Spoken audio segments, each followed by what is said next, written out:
नमस्कार, मैं हूं डॉक्टर राजीव पथरिया और आप देख रहे हैं लाइव हिंदुस्तान चर्चा। आज हम चर्चा करने जा रहे हैं कि 3 उपचुनाव हो गए देहरा, नालागढ़ और हमीरपुर में। 10 तारीख को मतदान हो गया है। 13 तारीख को नतीजे सामने आ जाएंगे।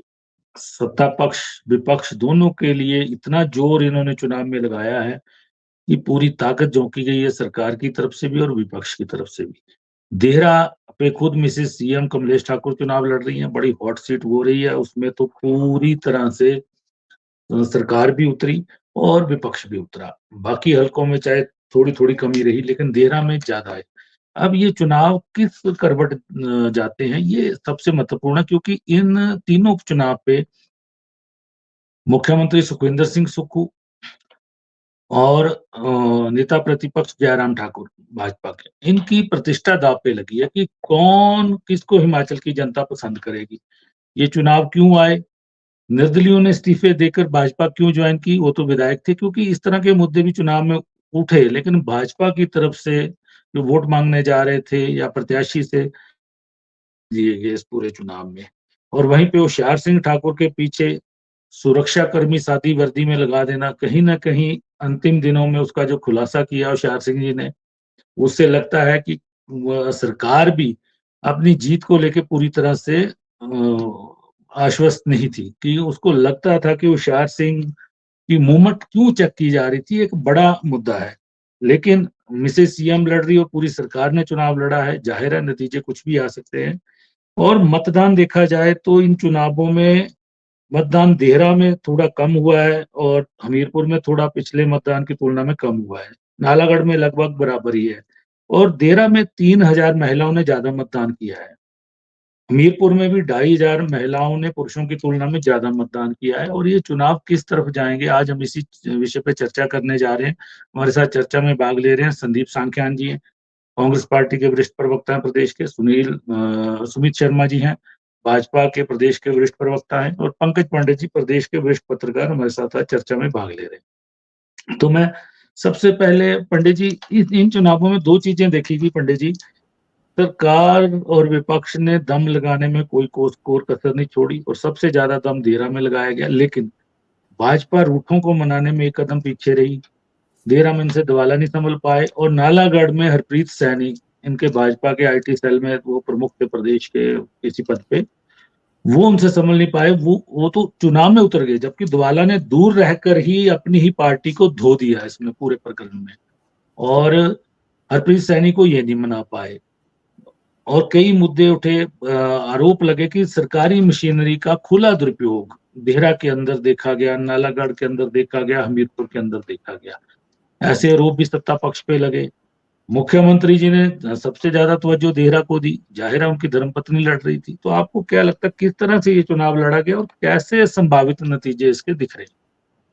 जी पंडित जी। देखिए पथरिया कि जब भी कोई उपचुनाव होता है, जो सत्ता में सरकार होती है, निश्चित तौर पे उसका प्रभाव, उसका चाहे आप प्रयोग कहिए या दुरुपयोग कहिए, वो हर चुनाव में नज़र आता है। वो चाहे देश में कहीं पे भी हो, चाहे कांग्रेस हो, भाजपा हो, सबसे आसान आरोप यही होता है, क्योंकि सरकार होती है, उसकी एक ताकत होती है, वो ताकत चुनाव में कहीं न कहीं नज़र आती है और प्रदेश में भी वो ताकत नज़र आई। लेकिन जैसे आपने कहा कि 13 में एक बहुत बड़ा दाव जो खेला गया, एकदम मुख्यमंत्री की धर्मपत्नी को चुनावी मैदान में उतारा गया, तो प्रदेश में जो था वो देहरा अपने आप में एक हॉट सीट बन गई और देहरा में मुख्यमंत्री खुद जो है उन्होंने पूरी कमान संभाल रखी और आधी सरकार आपको देहरा में ही नजर आई। लेकिन मैं सबसे पहले बात करूंगा भाजपा की। भाजपा रूठों को मनाने में निश्चित तौर पे नाकाम रही है, लेकिन कई जगह उन्होंने सेटल भी की है चीजें। जैसे उन्होंने नालागढ़ में जो है सबसे बड़ी बात यह है, नाला में लखविंदर राणा को उन्होंने मैनेज करने में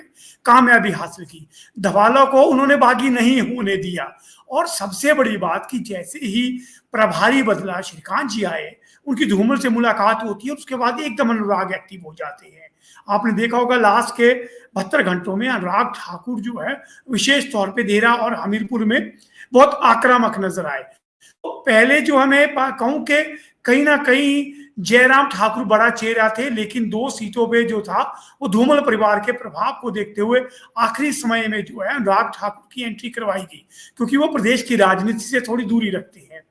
अगर बात करूं कांग्रेस की, भले ही मुख्यमंत्री की पत्नी देरा से चुनाव लड़ रही हो, सबसे ज्यादा स्टार कैंपेनर आपको नालागढ़ में नजर आए, चाहे वो सचिन पायलट थे, चाहे वो चन्नी थे, चाहे वो आपके ये शुक्ला थे, चाहे डिप्टी चीफ मिनिस्टर थे, उसके बाद जो पंजाब के प्रदेश कांग्रेस कमेटी के अध्यक्ष हैं, तो सबसे ज्यादा स्टार कैंपेनर सिर्फ नालागढ़ में ही आपको नजर आए।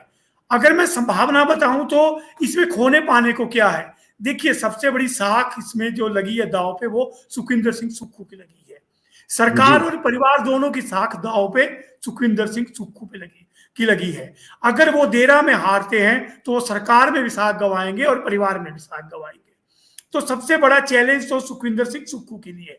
दूसरी प्रतिष्ठा सबसे बड़ी दांव पे लगी है अनुराग ठाकुर की, क्योंकि जिस तरह आप लोग जानते हैं कि अनुराग ठाकुर को बड़ी जीत के बावजूद केंद्रीय मंत्रिमंडल में जगह नहीं मिली है, और बड़े ऐसी खबरें आ रही है कि यहां से कुछ चीजें गई हैं कि उनकी जो उपचुनाव थी उसमें कहीं ना कहीं जो पराजय हुई है भाजपा की, उसमें कहीं ना कहीं अनुराग ठाकुर पर भी थोड़ा सा उसका जो है वो ठीकरा फोड़ा गया है।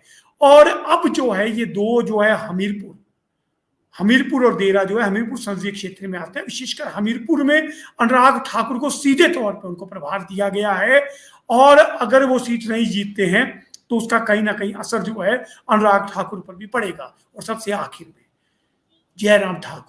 जयराम ठाकुर 3 बार हार चुके हैं लगातार।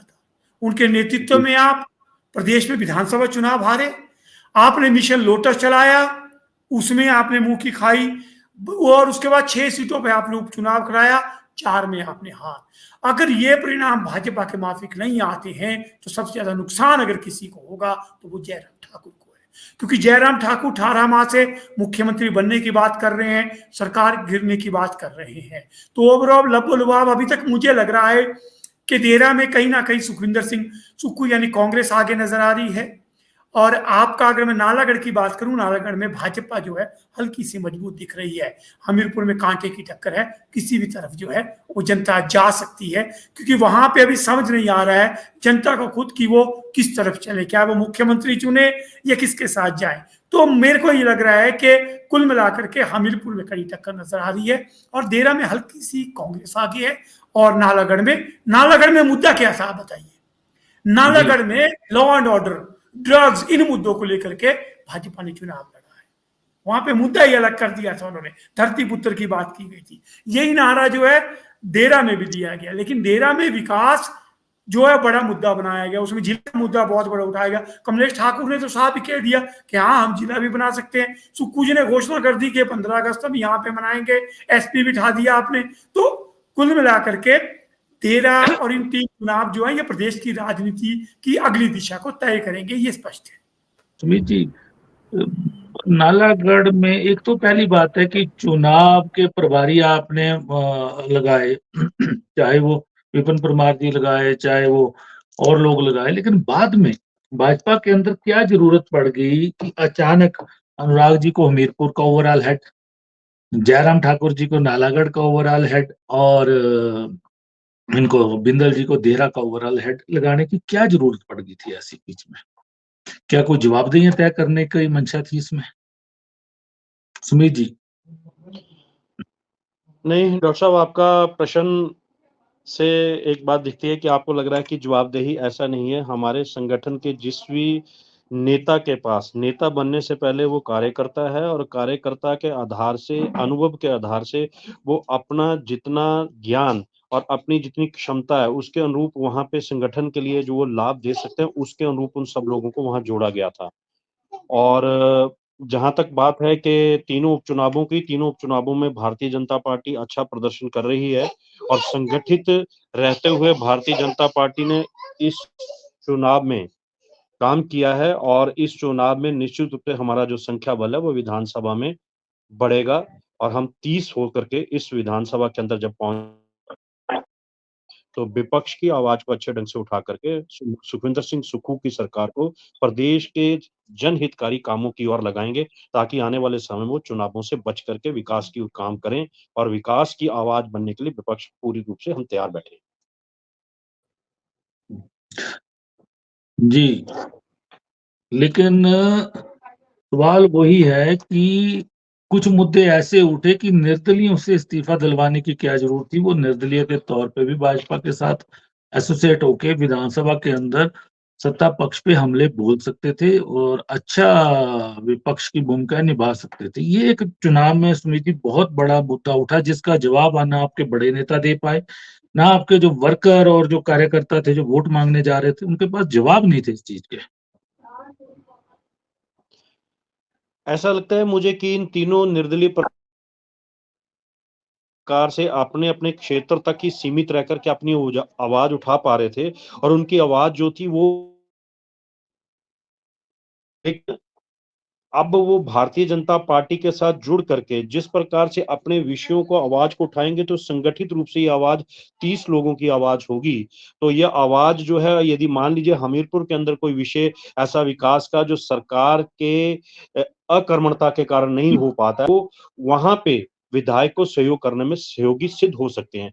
मुझे लगता है यही एक कारण रहा होगा, उनको लगा कि पहले एसोसिएट मेंबर कांग्रेस के थे, साथ में रह कर के काम नहीं हो रहे हैं और यहाँ पे यदि भाजपा के साथ भी एसोसिएट रहते हैं, तो भाजपा यदि अपने हाउस इन ऑर्डर को किस प्रकार से चलना, तो भाजपा अपने कुछ एजेंडे के साथ चलेगी, अपने विचार के और अपने विकासात्मक कार्य से चलेगी। तो उनको लगा कि यदि पूर्ण रूप से भाजपा में चले जाते हैं, तो भाजपा के साथ खड़े होते हैं, तो भाजपा जो विपक्ष में भूमिका अदा करेगी, वो संगठित होगी और उस भूमिका में हम रहेंगे, तो मुझे लगता है कि हम भी अच्छे ढंग से अपनी बात को रख पाएँगे। शायद यही एक कारण उनके मन में रहा होगा, बाकी उनके अन्य विषय थे कि काम नहीं होते थे। फिर उनका ये था कि जिस प्रकार के मुख्यमंत्री का स्टेटमेंट था कि हमने स्थानों फीसदी हिंदू प्रदेश के अंदर सनातन को हराया है, फिर राम मंदिर के विरोध में जो थे वो राज्यसभा में आए। ऐसे 2-3 विषय इन सबके मन में रहे हैं, ये 2-3 इश्यू रहे हैं, उसके कारण भी वो जुड़े हैं। लेकिन क्षेत्र का विकास हो उनके लिए लगा कि मूल रूप से भाजपा के अंदर जाकर के हमें इसका लाभ होगा। इस दृष्टि से शायद वो आए हैं। सुमित जी देखिए, पिछली बार आपकी 43 सीटों की 44 सीटों की सरकार थी आपकी। विपक्ष के 21 लोगों ने आपको सत्ता से बाहर कर दिया, उपचुनाव तक जीत लिए। तो ये 30 का आंकड़ा क्यों ज़रूरी माना जा रहा है कि विपक्ष तभी अच्छी भूमिका निभाएगा कि जब 30 होंगे? नहीं, ये नहीं क्यों विपक्ष ज़रूरत होगी? क्या हाँ, आपके नेता नहीं, प्रतिपक्ष इतने सक्षम नहीं है अपनी आवाज़ बुलंद करने में विधानसभा के नहीं। अंदर? मैं नेता आंकड़ा इसलिए बता रहा हूँ कि चुनाव में जीत और हार से आंकड़े का निर्माण होता है। तीनों सीटें जीत रहे हैं, आंकड़ा इसलिए 30 बता रहा हूँ कि तीनों जीत रहे हैं।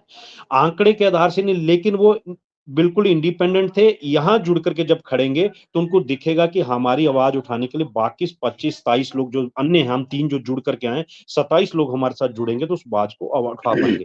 विपक्ष की भूमिका को सार्थक ढंग से भाजपा ने उठाया है।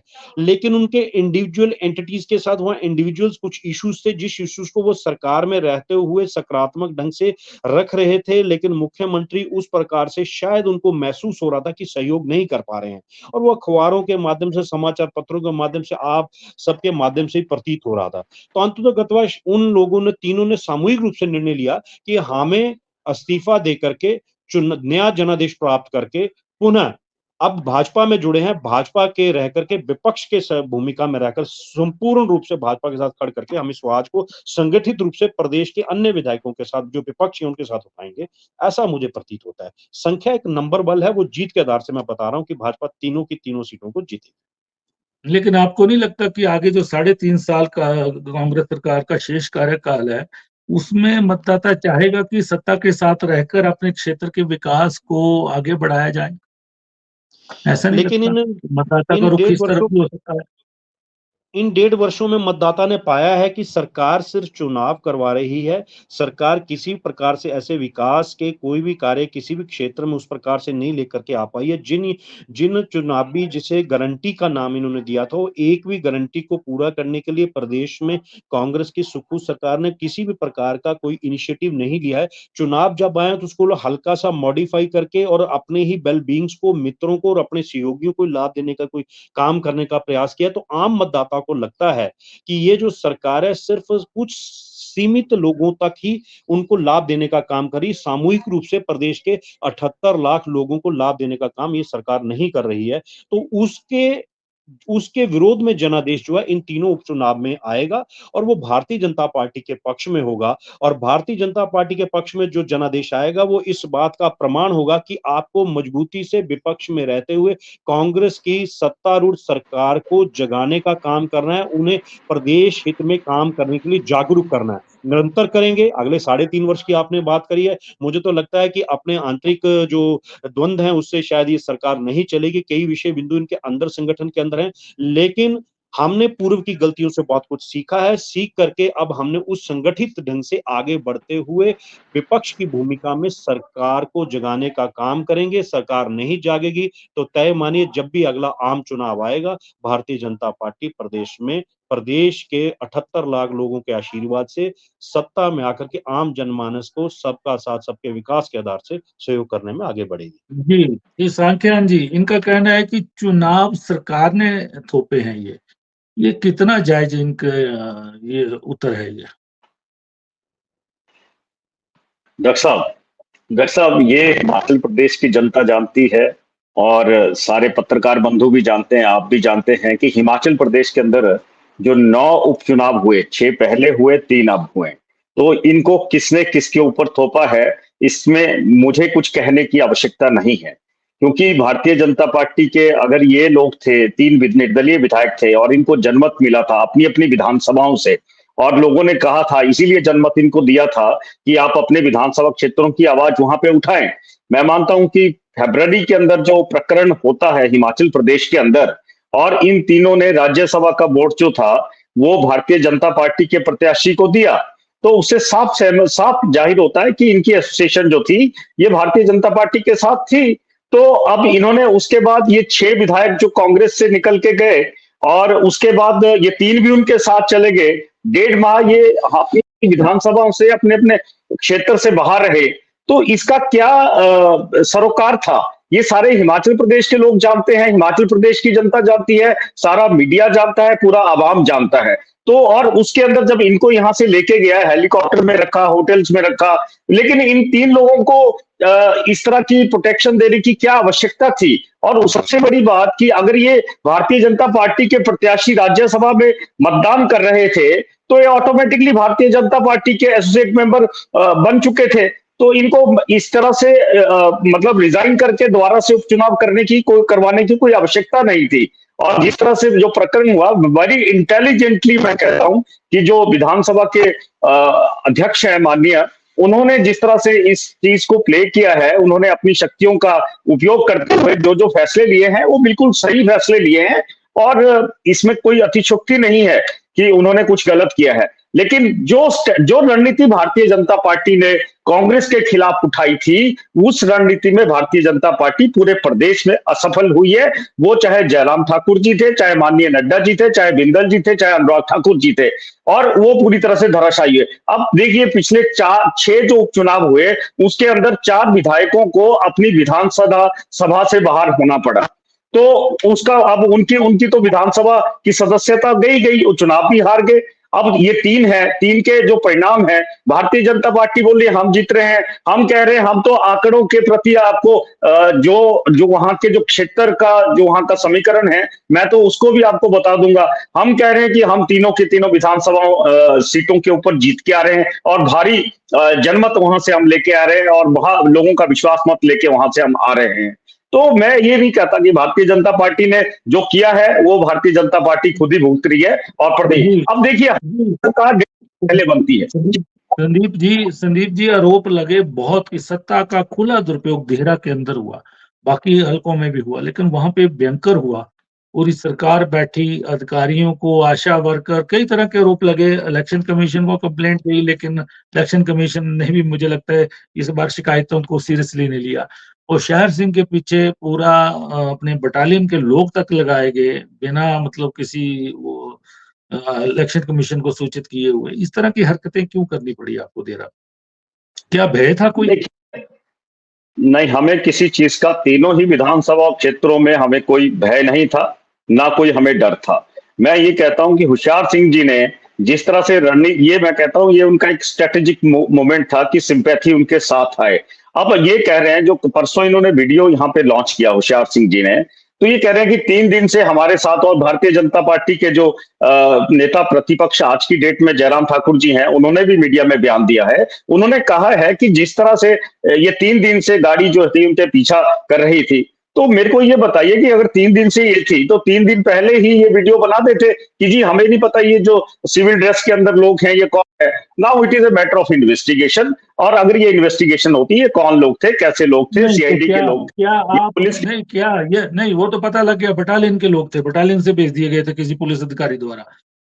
जाहिर है राजनेताओं की शय पे ही भेजे होंगे और सत्ता में बैठे हुए लोगों की शय पे नहीं भेजे होंगे। तो क्या आप उन सबको सस्पेंड करेंगे और पुलिस अधिकारी को डॉक्टर सस्पेंड करेंगे कि इस डॉक्टर नेग्लिजेंसी के लिए? देखिए डॉक्टर साहब, देखिए अब उनके साथ ऑलरेडी सीआरपीएफ के जवान थे, और जो जितने भी ये लोग थे जिन्होंने भारतीय जनता पार्टी के टिकट पे चुनाव लड़ा, उनके साथ सीआरपीएफ लगी हुई थी। तो जब ये था तो 3 दिन बाद के अंदर उनको प्रोपेगेंडा करने की क्या आवश्यकता थी कि 3 दिन के, हाँ ये प्रदेश लॉ एंड ऑर्डर को मेंटेन करना, किसी को सुरक्षा देना, वो प्रदेश सरकार की जिम्मेदारी है। अगर प्रदेश रक्षा सरकार देना है कि उनकी उनकी सीआईडी करना? प्रत्याशी की नहीं सीआईडी तो आप नहीं कर सकते, है ना?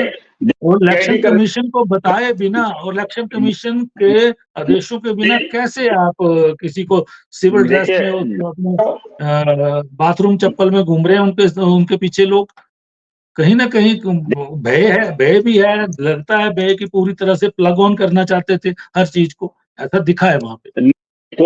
हमने कोई इस तरह के प्लग ऑन करने की कोशिश नहीं की। अगर उनको 3 दिन पहले लगा था तो उनको चुनाव से 1 दिन पहले क्यों इस तरह से करना पड़ा? फिर इन्होंने पुलिस से भी बात की, इन्होंने प्रशासनिक अधिकारियों से भी बात की। तो 3 दिन पहले अगर इनको लग रहा था कि इस तरह से, तो इनको पूरी तरह से पता था कि ये हम मेरी सुरक्षा के लिए जो लोग हैं वो आए हैं। अगर सुरक्षा के लिए इनके लिए लोग आए हैं, अगर इनको पहले से डाउट था तो 3 दिन पहले ये चुनाव आयोग को शिकायत करते, 3 दिन पहले ये वीडियो बनाते होशियार सिंह जी, और 3 दिन पहले ही अगर ये चाहते तो माननीय जयराम जी इस विषय को उठाते, भारतीय जनता पार्टी इस विषय को उठाती। लेकिन ये सारा के सारा प्रोपेगेंडा इन्होंने किया, और फिर उसके बाद जो सीआरपीएफ के जवान लगे हुए थे उनका भी, उनकी जो भाव भंगिमाएं थी वो भी देखने वाली थी। और जिस तरह से उन्होंने कहा कि हम गोली चला दूंगा मैं, तो इस तरह की जो बात, ये कोई बातें ठीक नहीं थी। अगर इनको कोई इसमें डाउट था तो ये पहले बात करते, और ये उस तरह से वीडियो लॉन्च करना, अगले दिन चुनाव है और चुनाव से 1 दिन पहले ये प्रेस कॉन्फ्रेंस में जाना। फिर उनकी धर्मपत्नी भी मीडिया के अंदर आई, उन्होंने भी भावुक होकर कुछ बातें कही। मैं मानता हूं कि इस चीज की, चलो ठीक है अपने अपने भाव हैं, आ जाते हैं, मैं इस चीज से नकार नहीं रहा हूं, लेकिन अगर ये था तो इनको कानूनी तौर पे पहले 3 दिन या 4 दिन पहले कार्रवाई करनी चाहिए थी, लेकिन इन्होंने तो कार्रवाई नहीं की। इसको करने की कोशिश की इन्होंने, लोगों के डेरा। चलिए कोई बात नहीं। पंकज पंडित जी, आपका कनेक्शन कट गया था। आपने कहा कि नालागढ़ में थोड़ी कमजोर स्थिति में कांग्रेस है, लेकिन वहां पे फिर भाजपा को पैसे बांटने की क्या जरूरत पड़ गई? कितने मामले दर्ज हुए आपने देखा ही है, एफआईआर दर्ज हुई है, कैश के साथ पकड़े गए हैं, ऐसी क्या जरूरत आन पड़ी फिर वहां पे नालागढ़ में? देखिए, मुझे लगता है कि धीरे धीरे चुनावों में जो है धनबल का प्रभाव जो है बढ़ता जा रहा है। अगर मैं देखूं तो नालागढ़ एक सबसे महंगी विधानसभा सीट है। अगर हम बात करें जनरल चुनावों में भी, तो जगदेरा भी पिछली बार बहुत ज्यादा धनबल के मामले में बहुत प्रभावित सीट थी। और भाजपा निश्चित तौर पे इस समय सबसे ज्यादा अमीर पार्टी है, और भाजपा को चुनाव लड़ने का तरीका भी आप और मैं अच्छी तरह जानते हैं कि किस तरह के भाजपा चुनाव लड़ती है। तो नालागढ़ में जो चीजें पकड़ी गई हैं उसमें कुछ एक का कनेक्शन जो है हो सकता है भाजपा से जुड़ा हो, लेकिन उसमें सोर्स बड़े कम जो है निकल कर आए हैं, किसकी सबसे ज्यादा पैसा और वहीं पकड़ा गया है। लेकिन अगर मैं चुनावों में कहूं तो सुखविंदर सिंह सुक्खू का एक बयान बड़ा जबरदस्त है, जो तीनों को जवाब देने के लिए बहुत बढ़िया उन्होंने कहा था कि तीनों ने क्यों इस्तीफा दिया, कि सरकार उनका काम नहीं कर, यानी सुखविंदर सिंह सुक्खू उनका काम नहीं करते हैं। तो क्या आपको लगता है कि अगर अब जीत के आए तो सुखविंदर सिंह सुक्खू उनका काम करेंगे? बिल्कुल बिल्कुल। तो मुद्दा क्या है चुनाव का? देखिए, आप जब एक तरफ आप आरोप लगा रहे हैं कि सरकार काम नहीं कर रही है, फिर आप दोबारा चुनाव लड़के आपको कहते हैं अब तो दोबारा इनको इस्तीफा देना पड़ेगा, तो अल्टीमेटली जो देरा था वो 13 में चुनाव जो है वो अलग लेवल पे लड़ा गया, वो पूरा चुनाव ही बदल गया था। आपने देखा होगा वहां पे पहले राजेश शर्मा का ड्रामा हुआ, अब धवाला जो है अंतिम समय तक वो भले ही उन्होंने बगावत नहीं की, लेकिन कहीं से भी भाजपा के पक्ष में नजर नहीं आए। और होशियार सिंह वाला जो मामला है, वो मामले में दोनों तरफ से बहुत जबरदस्त चीज है कि होशियार सिंह, हमने देखा कि जो टैक्टिक्स धर्मशाला में इस्तेमाल की गई थी कि प्रताड़ित किया जा रहा है सुधीर शर्मा को, और भाजपा को काम आई थी और सुधीर शर्मा की जीत हासिल हुई थी। तो आखिरी दिन जो ये जो वीडियो वायरल हुआ है, इस वीडियो वायरल के साथ कहीं ना कहीं एक सिंपैथी जो है बनाने का प्रयास है, लेकिन उनका कहना है कि मैं गोली मार दूंगा, वो कहीं ना कहीं जो है उनको जाला विवादों में ले गया, क्योंकि बिल्कुल आपकी बिल्कुल, वो सिक्योरिटी आवेश तय में आके करती है कुछ क्या। ज्यादा बोल गए, ज्यादा बिल्कुल बोल गए बिल्कुल। वो। और एक जांच इस पर बिठाई है, हरिपुर थाने में उन्होंने शिकायत दी है, एक जांच इस पे बैठी है, और अगर कहीं जिन लोगों को धमकी दी है उन्होंने एफआईआर करा दी, तो होशियार सिंह जी की मुश्किलें बढ़ जाए। दूसरा मेरे को बताइए, देरा में महिला वोटर ज्यादा पड़ा है और हमेशा महिला वोटर होशियार सिंह की जीत का कारण बनता आया है। पुरुषों की तुलना में 3000 वोटिंग ज्यादा हुई है महिलाओं की, और महिला कैंडिडेट मिसेस सीएम है वहां से। तो ये रुख कहाँ पलटेगा, ये बटेगा कि पलटेगा ये? देखिए, अब जितना हम लोग देखिए, देरा में एक माहौल जो है, पार्टी ने पहले दिन ही कैंपेन को उठा दिया था, एक पूरा धरातल बनाया गया, फिर एससी ऑफिस, एसपी ऑफिस का नोटिफिकेशन हुई, सीएम की वाइफ का नहीं, उससे जो है एक, कैबिनेट से अप्रूवल की गई, नोटिफिकेशन तो खैर आचार संहिता लगी थी, बिल्कुल। वो अब तो बाद में अभी हुई। आचार संहिता के बाद 12 को मुझे लगता है अप्रूव हो जाएगी, और उसके बाद ऑफिशियली बोल दिया कि 15 अगस्त भी यहाँ पे होगा, जिले का मुद्दा भी उठाया गया। तो एक प्लानिंग के तहत कमलेश ठाकुर की लॉन्चिंग की, और भाजपा को कभी उम्मीद नहीं थी होशियार सिंह को भी कि इतना बड़ा कैंडिडेट उनके सामने आ जाएगा, क्योंकि उनकी तैयारी इसलिए बौखला गए होशियार सिंह, क्योंकि इतने दबाव का चुनाव उन्होंने कभी नहीं देखा है। एक तरफ पूरी सरकार थी, होशियार सिंह अलग तरह से चुनाव लड़ते हैं, पहले जब भी उन्होंने चुनाव लड़ा है अलग तरह से चुनाव लड़ा है। इस बार का चुनाव उनके लिए भी नया था, साम दाम दंड भेद सब कुछ सरकार के बाद ज्यादा था, तो वो बौखलाहट कहीं ना कहीं कैंपेन में नजर आई है।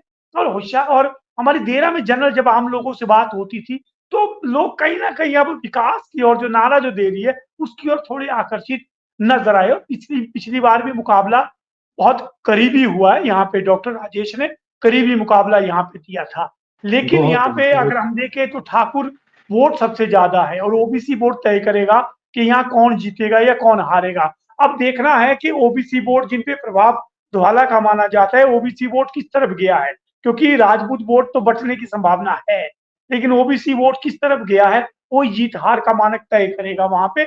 लेकिन अगर मैं देखूं तो टक्कर यहाँ पे जो है होशियार सिंह ने देने की कोशिश की है, लेकिन हल्की सी आगे जो है वो मुझे कहीं ना कहीं कमलेश ठाकुर नजर आ रहे हैं। जी पंडित जी, इसी दौरान इनकम टैक्स ईडी की रेड होती है हमीरपुर और नदौन और ज्वालामुखी तक उसकी आंच पहुंचती है।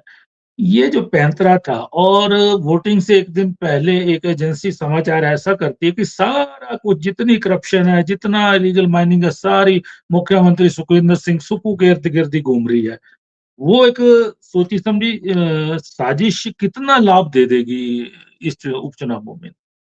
देखिए, मुझे लगता है इस उपचुनाव में इसका कोई भी लाभ मिलेगा, ये भविष्य की नींव तैयार की जा रही है कि किस तरह से सुखविंदर सिंह सुक्खू की सरकार को, और सबसे बड़ी बात के भाजपा के नेता जो है पूरी डिटेल दे रहे हैं कि क्या होगा क्या नहीं। हालांकि सूत्र जी ये भी बता रहे हैं कि ये जो भी कार्रवाइयां हो रही है, ये शिकायतें जो हैं, ये जो हमारे 9 लोग बागी थे, अधिकांश शिकायतें इनकी तरफ से जो है वो भाजपा को दी गई थी, और भाजपा ने उन्हें आगे किया है। तो अब अल्टीमेटली हमें मालूम है कि वर्तमान दौर में सीबीआई, ईडी, ये कुल मिलाकर के अगर चाहे सही करें गलत करें, लेकिन कहीं ना कहीं इन्हें राजनीति से जुड़कर देखा जा रहा है, और मुझे लगता है कि एक अब ताना बाना बुना जा रहा है, और जिसकी आंच जो है वो सुखविंदर सिंह सुक्खू तक जरूर पहुंचेगी, एक बात मैं तय जी कर दूं। लेकिन आजकल फैशन का दौर हो गया है कि जहां भी अपोजिशन होगी वहां पे कोई भी कार्रवाई होगी उसे राजनीति की माना जाएगा। कल नेगी जी का बयान भी आपने सुना होगा, तो वो जी एक समझी चीज है कि कांग्रेस इसे राजनीतिक प्रतिशोध बताएगी, भाजपा इसको कहीं ना कहीं मुख्यमंत्री के जोड़ती हुई नजर आएगी। लेकिन अब देखना है कि मिशन लोटस फ्लॉप होने के बाद, 4 सीटें हारने के बाद इन परिणाम क्या आते हैं, उसके बाद ही भविष्य में तय होगा कि क्या प्रदेश में भी ईडी और सीबीआई की रूपरेखा तय होने जा रही है या नहीं। जी सुमित जी, पंडित जी ने कहा कि श्रीकांत जी जब धूमल जी से मिले, प्रभारी उनको लगाया गया। खैर चुनाव प्रभारी तो पहले से ही चल रहे हैं, और जब उनको प्रदेश का प्रभारी बनाया गया, वो मिले, और उसके बाद अनुराग जी बहुत सक्रिय हुए। पहले क्या सक्रिय नहीं थे अनुराग जी? सुमित जी। नहीं, राजीव जी ऐसा नहीं है, क्योंकि जो पंडित जी के पास आंकलन है वो उनके आधार से ठीक हो सकता है। लेकिन 2 तारीख 3 तारीख तक लोकसभा और राज्यसभा बिल्कुल अपने उस पे संसद का जो सत्र था वो चला हुआ था, ओथ सेरेमनी और उसके बाद राष्ट्रपति के अभिभाषण के ऊपर धन्यवाद प्रस्ताव। और 4 तारीख को अनुराग जी पहुँचे हैं नालागढ़ और 5 को वो पहुँचे हमीरपुर और 6 तारीख को वो पहुँचे हैं फिर मुड़ कर के देरा और 7 तारीख से 7 को हमीरपुर और 8 को आधा दिन हमीरपुर और 8 के आधा दिन के बाद वो देहरा पहुँचे हैं। तो कुल मिलाकर के वो अपने चुनाव प्रचार-प्रसार में उसी भूमिका में रहे हैं जिस प्रकार से उनको रहना चाहिए था। ऐसा कहीं नहीं है। और अनुराग जी को जहाँ सक्रिय रूप से संगठन के लोगों से जितनी बात करनी थी, दोनों अपने विधान संसदीय क्षेत्र के दोनों विधानसभा क्षेत्रों में सबको उन्होंने काम में लगाया और काम में लगे हैं। लेकिन श्रीकांत जी का दायित्व परिवर्तन हुआ, चुनाव प्रभारी से संगठन प्रभारी हुए, तो उस नाते पहले दिन उनका जब प्रवास द्वारा हिमाचल के अंदर देहरा से हमीरपुर पहुँचे, तो संगठन प्रभारी के नाते उन्हें लगा कि संगठन के वरिष्ठ नेता प्रोफेसर प्रेम कुमार धूमल जी से मिलना चाहिए। वो उनसे एक बिल्कुल मिले और उनसे आशीर्वाद और जो उनको लगता था कि किस प्रकार से संगठन इस वक़्त दोनों चुनावों में तीनों जगह चल रहा है, जहाँ उनके इनपुट्स की उनको ज़रूरत पड़ी, उस इनपुट के आधार से उन्होंने आगे बातचीत करके आगे इस काम को बढ़ाया है। तो हम कहीं नहीं मानते कि अनुराग जी कहीं सक्रिय नहीं थे, अनुराग जी ऑलरेडी सक्रिय थे और सक्रिय हैं। जी संदीप जी, देहरा में कहीं न कहीं आज बता रहे हैं क्योंकि पूरी सरकार लगी, मुख्यमंत्री खुद लगे, बाकी जगह पे कांटे की टक्कर कहीं ये इस तरह की चीजें चल रही हैं इन 3 सीटों पे। तो क्या वहाँ पे भी पूरा जोर नहीं लगाया गया कांग्रेस की तरफ से बाकी 2 सीटों पे? देखिए डॉक्टर साहब, हर तरफ से तीनों विधानसभा क्षेत्रों में माननीय मुख्यमंत्री जी स्वयं गए हैं और स्वयं उन्होंने कैंपेनिंग भी किया है और हर जगह को उन्होंने हर चीज को अपने आप मॉनिटर किया है। नालागढ़ की मैं बात करूं तो नालागढ़ के अंदर सचिन पायलट भी आए थे, अग्नोत्री जी भी थे और मैडम प्रतिभा जी भी वहां पे थी और उसके बाद राजीव शुक्ला जी भी वहां पे आए और चन्नी जी भी वहां पे आए। हमीरपुर के अंदर मैडम प्रतिभा सिंह भी आई, अग्नोत्री जी भी आए और वैसा ही अपना देहरा के अंदर भी था। इसमें कुछ नहीं था, पार्टी का जो कार्यकर्ता था। हाँ, इस बार एक बात थी कांग्रेस के अंदर जो रणनीति कांग्रेस ने साधी थी, जो हम डोर टू डोर कैंपेन में जाते थे, इस बार कांग्रेस ने क्या किया है कि कांग्रेस ने डोर टू डोर कैंपेन की जगह मैन टू मैन माननीय मुख्यमंत्री की उस हमने डोर टू डोर को दरकिनार करते हुए मैन टू मैन को बताया है। और लोगों के जहन में भी एक बात है कि जिस तरह की ये पॉलिटिकल अनस्टेबिलिटी जो है वो भारतीय जनता पार्टी के द्वारा लाई गई है, सत्ता की लोलुपता को चलते हुए भारतीय जनता पार्टी ने जिस तरह से किया है, तो कांग्रेस ने उससे सबक लिया है, कांग्रेस के कार्यकर्ता ने उससे सबक लिया है। तो इसमें ये बोलना कि अब आप बोल रहे हैं सरकार के लोग उसके अंदर थे, अरे जब सरकार के अंदर मंत्री हैं, कैबिनेट हैं, विधायक हैं, कांग्रेस की पार्टी के और निगमों और बोर्डों के डायरेक्टर्स हैं, तो उन्होंने तो जाना था, उनकी ड्यूटी थी।